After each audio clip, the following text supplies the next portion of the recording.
Assalamualaikum warahmatullahi wabarakatuh. Halo teman-teman semuanya, perkenalkan nama aku Aristi, aku dari Politeknik Pisintu Serang. Pada kesempatan kali ini aku mau share salah satu tugas aku yaitu dari manajemen keuangan, yaitu tentang analisis rasio laporan keuangan dari salah satu perusahaan di Indonesia. Dan pada kali ini perusahaan yang aku ambil adalah perusahaan PT Indosemen Tunggal Prakasa pada tahun 2019. Tanpa berpanjang lebar, marilah kita langsung pada materi. Penerapan analisis rasio laporan keuangan pada PT Indosemen Tunggal Prakasa Tbk tahun 2019 disusun oleh Aristi dengan NIM 20634120006 dengan dosen pengampu Pak Angga Nugraha SEMM Politeknik Pisintu Serang.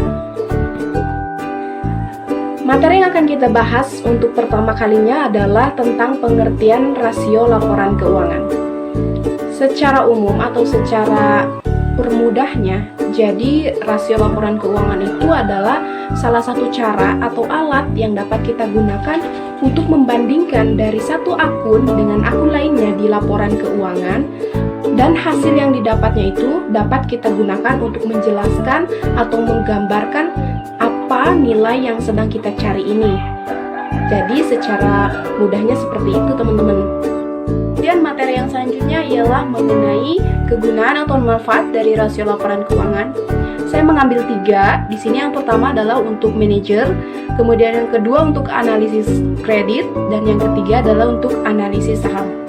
Untuk yang pertama ini, analisis rasio laporan keuangan dapat membantu seorang manajer untuk meningkatkan atau menganalisis peningkatan produksi dalam sebuah perusahaan yang sedang ia emban. Kemudian yang kedua, untuk seorang analisis kredit, di mana ini berfungsi untuk bagaimana cara dia menganalisis dalam menyelesaikan segala bentuk kewajiban seperti obligasi, kemudian hutang-hutang dan lain macamnya yang berhubungan dengan kewajiban-kewajiban dari sebuah perusahaan. Kemudian yang ketiga adalah untuk analisis saham. Jadi analisis saham itu dapat digunakan juga dengan menggunakan analisis rasio laporan keuangan. Karena ini berhubungan dengan bagaimana prospek yang didapat pada saat kita berinvestasi, kemudian pertumbuhan perusahaan yang akan kita investasikan, dan lain sebagainya yang berhubungan dengan keuntungan yang akan didapat oleh seorang investor atau kita yang akan berinvestasi, seperti itu. Materi yang selanjutnya ialah teman-teman mengenai jenis-jenis dari rasio laporan keuangan. Aku mengambil 4 jenis dengan beberapa poin yang akan kita bahas nantinya. Yang pertama adalah rasio likuiditas. Jadi rasio likuiditas itu adalah sebuah kemampuan yang dapat digunakan oleh sebuah perusahaan untuk menunaikan segala bentuk kewajiban atau hutang-hutangnya dalam jangka pendek. Yang kedua adalah rasio solvabilitas. Jadi rasio solvabilitas itu adalah kebalikan dari rasio likuiditas. Kalau likuiditas adalah kemampuan perusahaan untuk kewajiban jangka pendek. Nah, kalau untuk solvabilitas adalah kemampuan yang dapat mengukur kemampuan perusahaan untuk menunaikan segala bentuk kewajiban atau hutang-hutangnya, yaitu dalam jangka panjang, dalam artian dia keseluruhannya. Itu. Yang selanjutnya adalah rasio aktivitas, yaitu kemampuan atau kegiatan yang digunakan oleh sebuah perusahaan dalam menggunakan aset atau aktifanya. Dan yang terakhir adalah rasio profitabilitas, yaitu rasio yang digunakan untuk mengukur kemampuan perusahaan dalam menghasilkan sebuah laba atau keuntungan pada perusahaannya tersendiri. Seperti itu.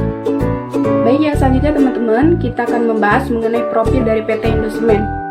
PT Indosemen Tunggal Prakasa Tbk merupakan salah satu produsen semen terbesar kedua di Indonesia yang merupakan penggabungan dari 6 perusahaan pada tahun 85, dan dia merupakan salah satu perusahaan yang bergabung pada Bursa Efek Indonesia itu pada tahun 89 dengan kode INTV. Perusahaan ini merupakan salah satu perusahaan yang berpusat di Jerman dengan pemimpinnya yang bernama Heidelberg Group Semen, merupakan seorang pimpinan pasar global dalam bisnis agregat yang berkecimpungan atau berhilir mudik di kegiatan semen, kemudian beton, dan lain sebagainya yang berhubungan dengan hal-hal tersebut. Dan perusahaan ini merupakan salah satu perusahaan dengan bahan bangunan terbesar Yang selanjutnya teman-teman, kita setelah mengetahui dari profil perusahaan ini, kita langsung bergerak pada laporan keuangannya di tahun 2019. Di sini bisa dilihat laporan keuangan per 31 Desember 2019 PT Indosemen Tunggal Prakasa Tbk. Untuk total aset lancarnya, di sini dia mengalami penaikan dari tahun 2018. Dapat dilihat jumlah dan nominalnya. Kemudian yang selanjutnya yaitu pada total aset tidak lancarnya, dia mengalami penurunan di tahun 2019, dan total aset juga dia mengalami penurunan. Untuk total aset pada tahun 2018 itu dia mengalami penaikan. Yang selanjutnya itu mengenai total liabilitasnya, dia mengalami penurunan dari tahun 2018. Kemudian untuk total liabilitas jangka panjang, dia mengalami penaikan di tahun 2019. Kemudian untuk total liabilitas untuk keseluruhannya dia mengalami penaikan ya teman-teman. Yang selanjutnya adalah untuk total ekuitas dia mengalami penurunan, dan untuk total liabilitas dan ekuitas dia juga mengalami penurunan. Tidak semua hal yang mengalami penurunan itu buruk, artinya kita tidak tahu yang turun itu sebuah hutang atau sebuah keuntungan ya teman-teman. Jadi jangan dulu bernegatif thinking bahwa perusahaan ini tidak bagus gitu ya sebelum kita analisis. Yang selanjutnya itu mengenai laba atau bruto. Laba bruto dia mengalami penaikan pada tahun 2019, dan pada tahun 2018 dia lebih kecil dari tahun 2019. Untuk laba usaha mengalami penaikan juga, dan untuk laba sebelum pajak final dia mengalami penaikan juga. Untuk laba sebelum pajak penghasilan mengalami penaikan. Untuk laba bersih tahun berjalan juga mengalami penaikan. Dan untuk penghasilan komprehensif lainnya dia mengalami penurunan, dan untuk total penghasilan komprehensif tahun berjalan dia juga mengalami penurunan. Baik teman-teman semua, kita lanjut materi yang selanjutnya, yaitu kita membahas mengenai penerapan analisis rasio keuangan pada PT Indosemen Tunggal Prakasa Tbk tahun 2019. Setelah kita tahu dari profil serta laporan keuangan pada tahun tersebut, maka kita lanjutkan dengan bagaimana kita menemukan nilai yang sedang kita bicarakan tadi ya teman-teman. Yang pertama yaitu kita akan membahas mengenai rasio likuiditas. Seperti yang kita ketahui bahwa rasio likuiditas merupakan rasio yang mengukur kemampuan perusahaan dalam melunasi berbagai kewajiban atau hutang dalam jangka pendeknya. Yang pertama di sini kita akan membahas mengenai rasio saat ini atau rasio lancar, atau dalam bahasa Inggris disebut dengan current ratio. Perhitungannya adalah semakin tinggi hasil perhitungan, maka posisi perusahaan semakin kuat. Dan perbandingan dari perhitungan ini adalah 2:1. Artinya, kita harus memiliki minimal 2 kekayaan atau aset daripada hutang, yaitu 1 yang kita miliki. Untuk rasio saat ini atau rasio lancar memiliki rumus, yaitu total aset lancar dibagi kewajiban lancar. Langsung pada soal di PT Indosemen Tunggal Prakasa Tbk. Di sini yang pertama kita akan membahas mengenai tahun 2018 karena kita akan melakukan perbandingan di antara kedua tahun tersebut. Yang pertama nih, pada tahun 2018 total aset yang dimiliki oleh PT Indosemen memiliki nilai 12,315,796. Kemudian untuk tahun 2019 memiliki 12,829,494. Setelah itu kita bagi dengan kewajiban lancar pada tahun tersebut. Yang pertama kita bagi di kewajiban lancar. Untuk tahun 2018 memiliki kewajiban lancar sekitar 3,925,649 dengan perhitungan yang didapat sekitar 3,13% pada tahun 2018, dan untuk tahun 2019 memiliki nilai 3,31%. Dapat diketahui bahwa kemampuan perusahaan dalam membayar atau memenuhi kewajibannya itu sangatlah kuat. Artinya dia memiliki nilai perbandingannya lebih tinggi daripada kewajiban yang dimiliki oleh perusahaan. Maka pada tahun 2018 PT Indosemen memiliki nilai 3,13 dan 2019 memiliki nilai 3,31. Maka Likuiditas yang baik dalam memenuhi kewajibannya itu sangatlah kuat, dan perbandingan pada tahun 2019 dari tahun 2018 ia mengalami penaikan sekitar 0,18% dari tahun 2018. Nilai tersebut dapat dikatakan sangat baik karena memiliki posisi yang kuat dengan nilai yang juga dikatakan lebih tinggi daripada kewajiban atau hutang. Yang selanjutnya kita akan membahas mengenai rasio kedua, yaitu rasio cepat atau quick asset ratio. Untuk pengertiannya, quick asset ratio itu digunakan untuk menunjukkan kemampuan perusahaan untuk melunasi kewajiban lancar tanpa bergantung pada penjualan atau persediaan. Artinya, perhitungan ini dilakukan tanpa bergantung pada penjualan ataupun persediaan yang dimiliki oleh perusahaan. Tentu nilainya akan semakin kecil daripada perhitungan pertama karena dia tidak melibatkan penjualan persediaan yang dimiliki oleh perusahaan. Rumusnya adalah masih total aset dikurangi persediaan dibagi kewajiban lancar. Nah, setelah kita melakukan perhitungan pada PT Indosemen, diketahui nilai yang didapat pada tahun 2018 sekitar 3,60% dan tahun 2019 memiliki nilai 2,82%. Analisisnya sama seperti current ratio, namun untuk perbandingan ini dapat dikatakan bagus mulai dari 1:1. Artinya, apabila perusahaan ini dikatakan mampu, maka harus memiliki aset atau aktif perbandingan itu minimalnya adalah 1. Maka pada PT Indosemen pada tahun 2019 dapat dikatakan memiliki rasio yang sangat kuat karena hasil perhitungannya menunjukkan 2,82 yang artinya memiliki nilai yang sangat bagus melunasi kewajiban lancarnya. Namun perbandingan pada tahun 2018 ia mengalami penurunan sekitar 0,78% dari tahun tersebut, yaitu pada tahun 2018 3,60 dan tahun 2019 2,82. Hal tersebut dikarenakan rasio ini tidak bergantung pada persediaan, maka nilainya itu murni tanpa ada tambahan yang lainnya. Namun hal tersebut bukanlah hal yang buruk karena perusahaan masih memiliki nilai yang kuat pada rasio ini di tahun tersebut. Yang selanjutnya teman-teman, yang terakhir dari likuiditas rasio yaitu mengenai rasio kas, di mana rasio ini menunjukkan kemampuan perusahaan untuk melunasi kewajiban lancar yang hanya menggunakan kas. Rumusnya adalah kas dibagi hutang lancar. Setelah kita melakukan perhitungan, pada tahun 2018 memiliki nilai 1,84% dan tahun 2019 memiliki nilai 1,97%. Analisisnya adalah seperti quick asset ratio, masih perbandingannya 1:1.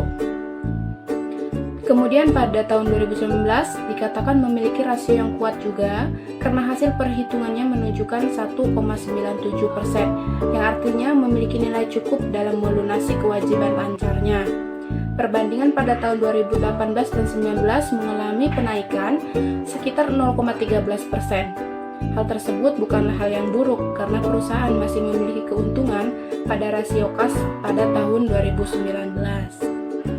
Nah, teman-teman, setelah kita tahu dari rasio likuiditas, yang selanjutnya kita akan membahas mengenai rasio solvabilitas, di mana rasio ini adalah kebalikan dari likuiditas. Rasio ini menghitung kemampuan perusahaan untuk jumlah keseluruhan. Kalau likuiditas kan untuk jumlah aset kewajiban lancarnya saja. Di sini untuk rasio solvabilitas kita membahas mengenai yang pertama adalah rasio hutang pada ekuitas atau debt equity ratio, atau kita bisa singkat menjadi DER agar lebih mudah dalam pengucapan ya teman-teman. Di sini DER itu adalah bagaimana seorang perusahaan menunjukkan besar total aset yang dimilikinya yang didanai oleh kreditur, artinya dia didanai oleh hutang ya teman-teman. Rumusnya adalah total kewajiban dibagi total ekuitas.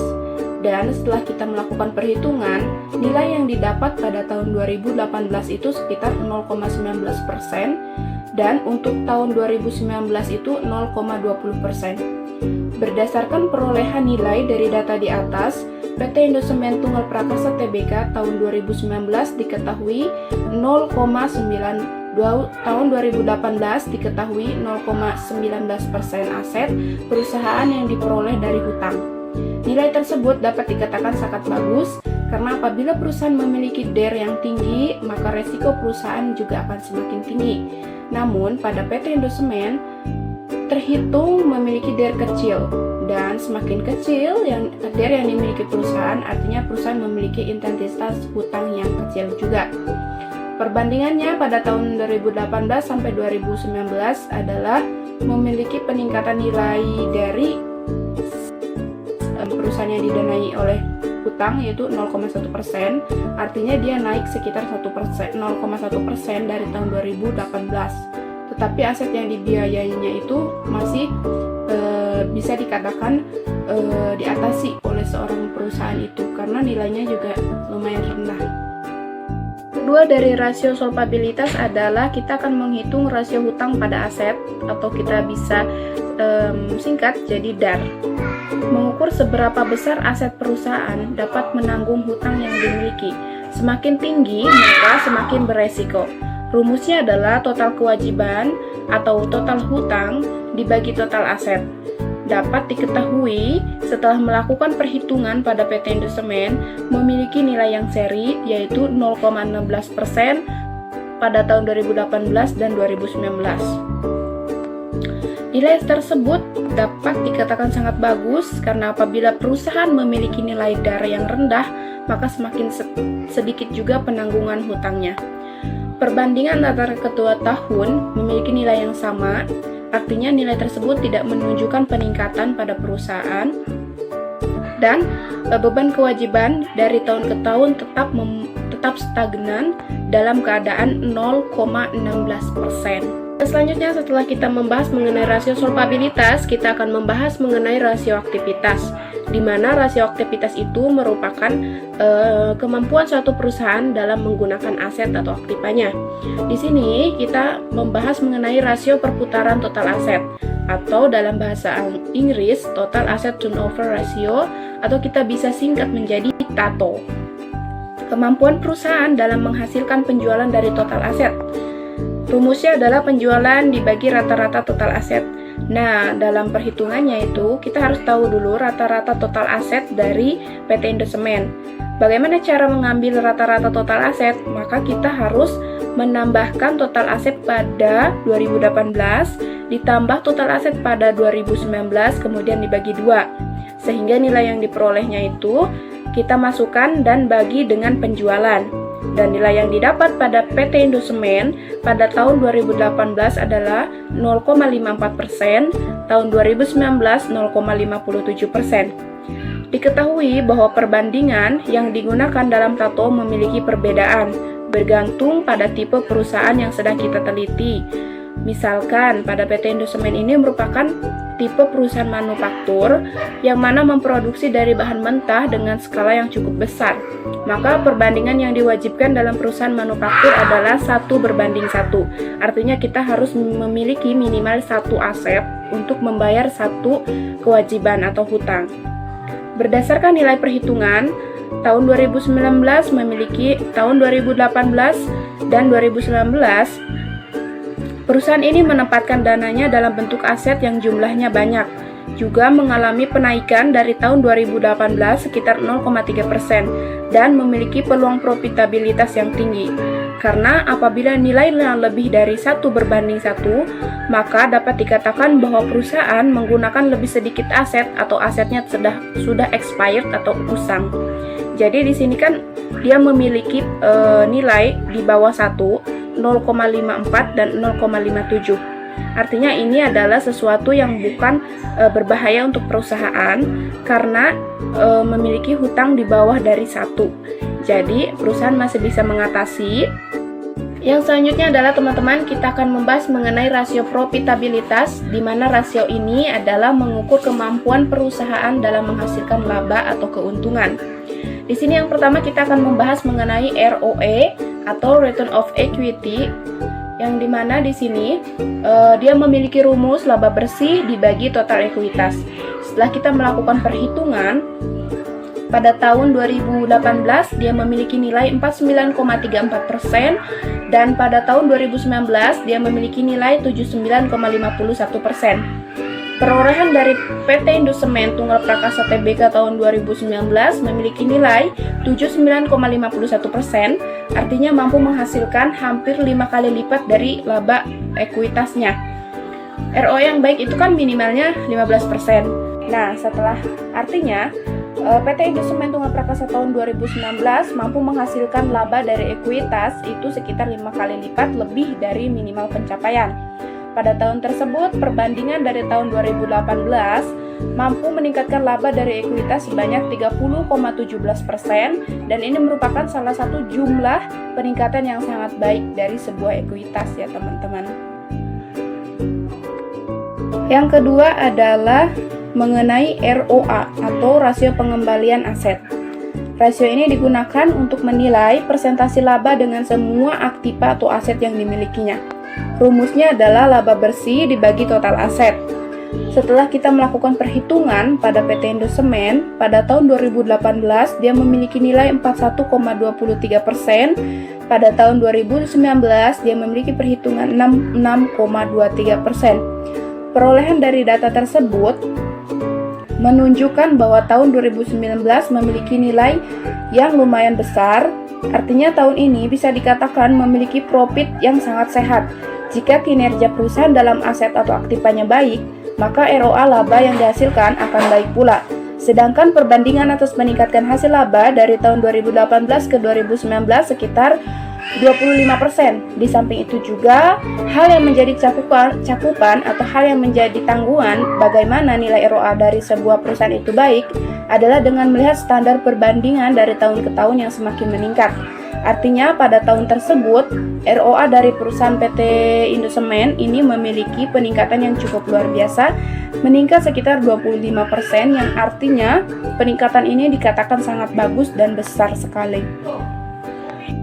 Teman-teman semua, setelah kita melakukan perhitungan atas beberapa rasio-rasio yang sudah kita hitung nilai dan jumlahnya, di sini aku melakukan sebuah kesimpulan dengan menggunakan tabel yang mudah sekali untuk kita baca dan kita telaah, dan kita melakukan sebuah kesimpulan dari penilaian atau nilai yang sudah kita dapat. Artinya dari nilai dan jumlah tersebut, apakah perusahaan tersebut layak untuk kita lakukan investasi? Maka aku lakukan kesimpulan sebagaimana kalian bisa lihat di gambar di atas. Setelah kita melakukan perhitungan, di sini aku mencantumkan grafik live chart PT Indosemen Tunggal Prakasa Tbk per 31 Desember 2019. Aku ambil di investing.com tentunya. Kemudian di sini kita dapat lihat grafiknya. Pada tahun 2018-2019 itu tidak terlalu jauh dalam penurunan dan peningkatannya, namun pada tahun 2020 dia mengalami penurunan yang cukup deras, artinya cukup tinggi karena mungkin pandemi dan lain sebagainya. Pada tahun 2018-2019 dia masih memiliki stagnan profitabilitas yang tinggi, dan tidak terlalu jauh antara 2 tahun terakhir tersebut. Nah, setelah kita tahu dari hasil penilaiannya adalah berdasarkan dari data analisis yang telah kita terapkan pada perusahaan PT Indosemen, maka dapat kita simpulkan bahwa perusahaan ini memiliki nilai yang selalu naik dari tahun ke tahun, dan ada beberapa nilai yang tetap, artinya stabil, tetapi itu bukanlah suatu nilai yang buruk bagi sebuah perusahaan itu. Artinya PT Indosemen Tunggal Prakasa Tbk tahun 2019 merupakan perusahaan yang bisa kita jadikan sebagai salah satu sarana investasi karena memiliki prospek profitabilitas yang kuat dari tahun ke tahunnya. Adapun di sisi lain, perusahaan ini sudah terbukti sebagai salah satu perusahaan yang sukses di bidangnya, serta kualitas produksi dari PT Indosemen Tunggal Prakasa Tbk telah menjadi kualitas produksi terbaik di Indonesia. Misalnya mengenai semen 3 roda, semen Raja Wali dan sebagainya, itu merupakan salah satu produksi kualitas semen terbaik yang dipercaya oleh masyarakat Indonesia, khususnya untuk prospek atau dalam hal pembangunan dan lain sebagainya yang berkaitan dengan semen.